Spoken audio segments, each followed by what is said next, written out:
Moi, je veux aller à la RPA. Et dans ma rue, dans les gens qui avaient commencé avec nous, ou le monsieur ou la dame, il y en avait un sur les deux, ou qui était handicapé. L'autre, de l'autre côté, il y en avait un qui avait décédé. Je me retrouvais pas seule, mais presque dans les premiers occupants. Voilà. Parce que moi, dans mon lotissement, les gens partaient le matin, rentraient le soir, on ne voyait personne, donc c'était mort. D'accord. Et puis je parlais à personne, je voyais personne, j'ai dit bon, tandis qu'ici, j'ai dit, puis je veux que ça vive. Je voyais ma fille tous les jours, je n'étais pas isolée, mais j'avais quand même un peu peur. Mes filles qui étaient là sur le bassin m'ont dit, bah, écoute, maintenant si tu veux, parce que mon ami étant décédé, et puis l'autre n'étant plus très en forme, c'était plus une compagnie pour moi. Oui. Alors, bon, elles m'ont dit, si tu veux, on va faire une demande pour que tu viennes. Voilà, je me suis dit, je vieillis, bon, ce serait plus sage quand même maintenant de voir plutôt la RPA. D'accord. La maison de retraite, non, mais la RPA, oui, parce qu'on est un logement indépendant. Oui. C'est ça qui est intéressant. Et puis, j'ai anticipé les choses en me disant, bon, si un jour ma fille, parce que j'ai arrêté la voiture, et je fais pas mal de vélo.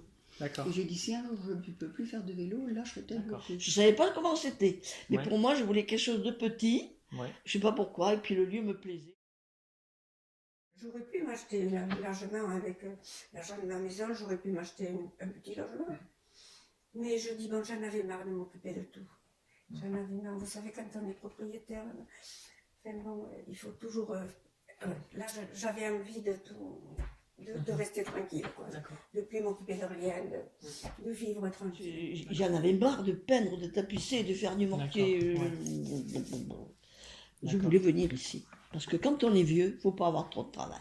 Et puis je me suis dit, mais je ne veux plus m'embêter. Je veux être tranquille, je ne veux pas avoir à tout le temps me préoccuper de savoir, tiens, mais l'électricité, le truc, le machin, le chauffage qui ne marche pas. Ce que j'ai apprécié ici. C'est vrai, je paye mon loyer, mais dedans, l'eau, l'électricité, le chauffage, 2 heures de ménage par semaine, le petit déjeuner le matin à 7h30, c'est pas désagréable avec le croissant le dimanche. Tout ça, c'est compris, donc on n'a pas à s'en occuper. Ici, on voit quand même tout le temps du monde. Il y a tout le temps on a quand même maintenant des occupations, enfin pas des occupations, des animations, des activités, ça change quand même beaucoup. Il y a des trucs très bien, il y a un atelier d'esthétique, il y a une esthéticienne qui vient une fois par mois, il y a un atelier philo, avec une philosophe qui vient une fois par mois aussi. Et ça, c'est très très bien. Je fais plus de choses qu'avant parce que je vous dis là, j'ai toutes ces petites animations alors que je faisais pas. Quand même. Moi, j'aime beaucoup les ateliers, vous voyez, donc c'est ça que je voyais, moi. De l'occupation, parce que bon, le mobil c'était bien, oui, mais finalement, j'avais quand même pas d'atelier, j'avais pas tout ça. Mais c'est vrai, ce qu'il y a de bien, c'est qu'il n'y a rien de forcé, il n'y a aucune obligation. On vient quand on veut et on fait ce qu'on veut. Alors, moi, je trouve que c'est formidable et les gens n'en profitent pas. On est trop tendus de pouilleux qui viennent. Les gens ne viennent pas à ces trucs-là alors que c'est gratuit et c'est très intéressant. Mais il y a toujours du passage, on se voit, c'est pas anonyme, vous voyez, on voit du monde, on voit... Je ne vis pas chez les gens, j'aime pas, mes voisines non plus, c'est chacun, on se voit, vous voyez, on discute, si j'ouvre ma porte, je vois la voisine ou une des voisines, bon, on se dit 3 mots, on se parle, mais c'est tout, quoi. Moi, je connais très peu de gens. Ça, c'est mon côté sauvage qui fait que... par contre, quand il faut que je m'occupe de quelqu'un, je m'occupe de quelqu'un. Par exemple, là, l'appartement qui est à ma droite, en hauteur, c'était un monsieur dont je me suis occupée pendant 1 an et demi, je le faisais manger et tout. Ma voisine m'a demandé de l'emmener à la clinique d'Arès le 13. Alors, il n'y a pas de problème. Oui, quand on a besoin d'un service, il y a tout de suite quelqu'un qui est prêt à le donner. Moi, à mon niveau, je n'ai jamais rien demandé, parce que je suis encore autonome et que j'ai une voiture. Par contre, il m'est arrivé de dépanner des gens. Là, depuis 15 jours, il y a un monsieur qui me sort le chien le soir. Parce qu'il voit bien que j'ai du mal à marcher, donc il me sort le chien. Il y a d'autres personnes qui sont déjà venues aussi pour faire les courses et tout ça. Non. Ceux qui bougent, ceux qui sortent, se rendent des services.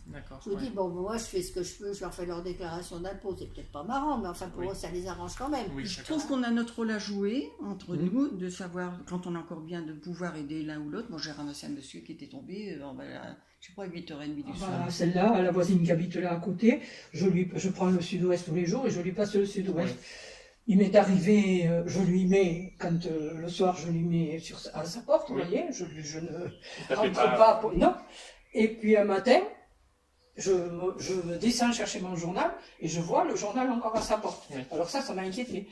Voilà. Je suis descendu dire à la gardienne pour voir où c'était la gardienne. Je lui dis, c'est bizarre parce que le journal, je lui ai mis le journal hier et elle n'a toujours pas pris, ça m'a inquiété. Bien assez de ce que j'ai. Bien que j'ai pas grand chose, mais paraît-il, moi j'ai pas vu. Il y a des appartements où les gens m'amènent des grandes armoires, des grands trucs. Et ça, moi je n'en voulais pas. Je voulais quand même pouvoir circuler un petit peu. C'est-à-dire que ce que j'ai fait, moi, c'est que c'est un meublé ici. Mais j'ai amené mes petites affaires. J'ai retiré les petites affaires qui ne me convenaient pas, parce que quand on s'en va de chez soi, on est déjà passé de 140 mètres carrés à 40, on est déjà obligé d'éliminer beaucoup de choses. Oui. C'est pas très très cher finalement, parce que j'ai acheté ça à Brico Dépôt, écoutez, c'est vraiment pratique, et puis je me suis dit, je me fais plaisir. C'est certainement mon dernier agencement, j'ai dit je fais plaisir. D'accord. Alors voilà, vous voyez ça ici c'est la cuisine, et là la salle de bain. La salle de bain, j'ai fait pareil. Moi j'ai des douches avec un G. Oui. Et ça, c'est l'idéal pour les personnes âgées. Oui. Ça, je l'ai fait. Ah oui, j'ai fait mettre ça parce que si j'ai pas ça le matin, ça me décontracte le dos. Bon, peut-être que plus tard, je ferai mettre un puceau, un bracelet ou quelque chose. Pour appeler en cas de problème. Oui, parce que peut-être que. Mais bon, jusque-là, je ne sens pas le besoin, mais je ne dis pas non carrément. Un jour ou l'autre, peut-être que quand je dirai que bon. De toute façon, on va toujours se dégrader, plus ou moins. On sait bien qu'on va pas s'arranger. Mais bon, c'est tout, c'est normal, c'est la vie. S'il y a des chances de pouvoir être aidé en ayant ça, moi je le ferai volontairement. Non. Oui, c'est normal. Moi, la mort ne me fait pas peur non plus. Moi, on a eu un thème sur la mort, tiens, au Café Philo il n'y a pas longtemps. Écoutez, c'est normal. On est mortel à partir du moment. Et on sait bien qu'on n'est pas immortel. Moi ici j'ai l'impression d'être chez moi, je fais ce que je veux, je compte à rendre à personne, on rentre, on sort, tandis qu'à l'heure en EHPAD, il faut manger à telle heure, il faut... Non, c'est ça, et c'est normal. Bon, maintenant, qui dit que je n'irai pas, que mes enfants, ça dépendra de comment je serai aussi. Mais personnellement, j'aimerais pas. Je préférerais partir d'ici. Le fait est, je souhaite surtout de ne pas avoir besoin d'une EHPAD. Oui. À cause du prix. Ah oui, ça me préoccupe. J'ai mis de l'argent de côté exprès pour ça. D'accord. Et je me dis, ça n'irait pas loin, alors que le bon Dieu fasse que... Ça, je crois que ça préoccupe beaucoup de gens. Oui. Parce que les enfants, bon Dieu, on n'a pas envie que... Ça c'est énorme. Tant que je peux rester là, moi je reste là. Perspective d'avenir, vous comptez rester ici? J'espère bien. Oui. Je ne voudrais surtout pas aller ailleurs, à l'autre maison là-bas, parce que quand on ne peut plus quand on n'est plus dépendant, de toute façon on peut aller en maison de retraite, parce qu'ici c'est pas une maison de retraite. Si je peux éviter. Oui. D'accord. Parce que là, je pense que c'est plus pareil, quoi. C'est pas la même chose. Mais bon, ça c'est la vie, de toute façon. Il faut le prendre comme ça vient.